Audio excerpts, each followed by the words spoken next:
श्रीरंगपट्टनम कर्नाटक के मांड्या जिले में कावेरी नदी के बीच स्थित एक ऐतिहासिक द्वीपीय शहर है जो मैसूर से लगभग 15 किलोमीटर दूर है। यह 18वीं शताब्दी में टीपू सुल्तान और हैदर अली की राजधानी थी। यहाँ प्रसिद्ध रंगनाथ स्वामी मंदिर, टीपू का किला और गुंबज मतलब मकबरा प्रमुख आकर्षण हैं, जो इसे एक प्रमुख पर्यटन स्थल बनाते हैं। श्रीरंगपट्टनम नगर 15वीं शताब्दी में किलाबंद हुआ और मैसूर के राजा जो कि 1610 तथा सुल्तान 1761 की राजधानी बना। अंग्रेज़ों ने जब इस किले की सफल घेराबंदी की, उस समय हैदर अली और उनके पुत्र टीपू सुल्तान का यहाँ पर शासन था। इस घेराबंदी का अंत अंग्रेज़ों के साथ एक संधि 1792 के रूप में हुआ।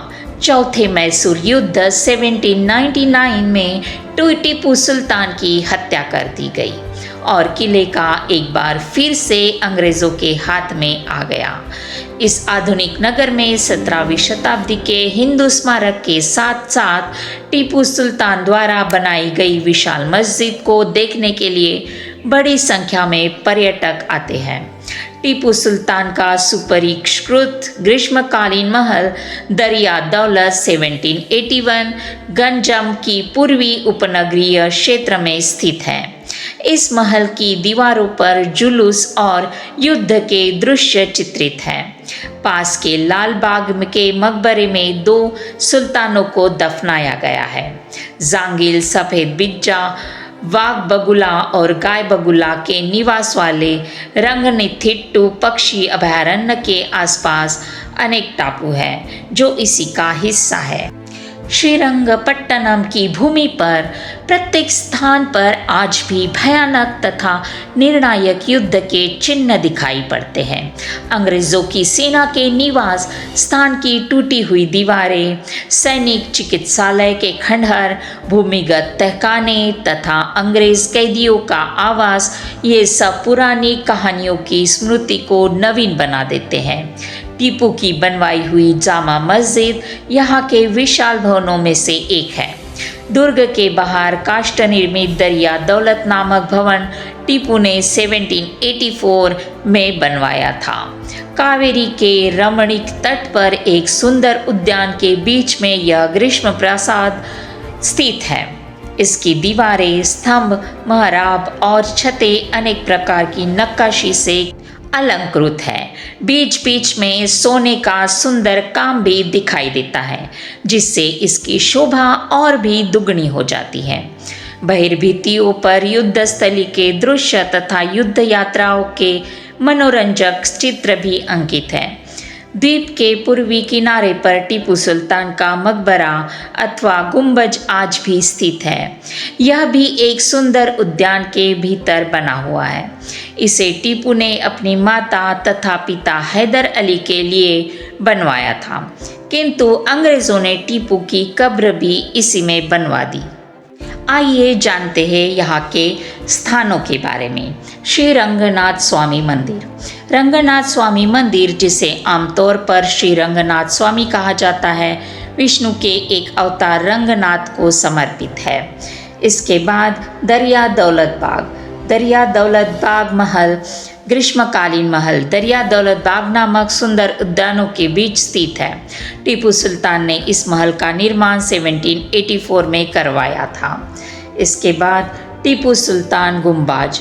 गुंबज एक बेहद बारीकी से निर्मित मकबरा है, जिसमें सुंदर ढंग के सजाए गए बगीचों के बीच टीपू सुल्तान, उनके पिता हैदर अली और उनकी माता फातिमा बेगम के अवशेष रखे हैं। Wellesley bridge. वेलेस्ली ब्रिज का निर्माण मैसूर साम्राज्य के दीवान पूर्णया ने 1804 में कावेरी नदी पर करवाया था।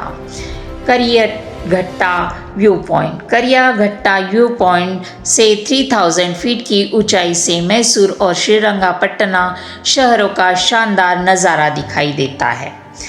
निमिषांबा मंदिर।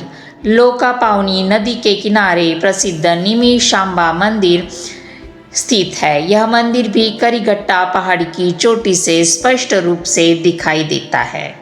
यहाँ पर आप और भी कुछ जगह को विजिट कर सकते हैं, जैसे गैरीसन कब्रिस्तान, स्कॉट का बंगला, लॉर्ड हैरिस का घर, श्रीरंगापट्टनम किला, कर्नल बेली का तहखाना और ओबिलिस्क स्मारक। रंगनाथिट्टू पक्षी अभयारण्य भी यहाँ पर स्थित है। यह बहुत ही खूबसूरत जगह है। श्रीरंगापट्टनम का ऐतिहासिक महत्व समय के साथ कम नहीं हुआ है, बल्कि पर्यटन को आकर्षित करने और विरासत को संरक्षित करने के प्रयासों से इसका महत्व और भी बढ़ा है। विरासत संरक्षण के प्रयासों के फलस्वरूप ही इसे यूनेस्को विश्व धरोहर स्थल का दर्जा प्राप्त हुआ है। श्रीरंगापट्टनम भारत के जीवंत इतिहास, स्थापत्य कौशल और सदियों से इस क्षेत्र में बुनी गई संस्कृतियों के जटिल ताने बाने का एक जीवंत प्रमाण है। एक धार्मिक केंद्र के रूप में अपनी प्राचीन जड़ों से लेकर टीपू सुल्तान के शासनकाल में इसके महत्व और एंग्लो मैसूर युद्ध में इसकी भूमिका तक इस शहर की ऐतिहासिक यात्रा लचीलेपन, नवाचार और समाज के विकास की एक आकर्षक कहानी है। श्रीरंगापट्टनम कैसे पहुँचे?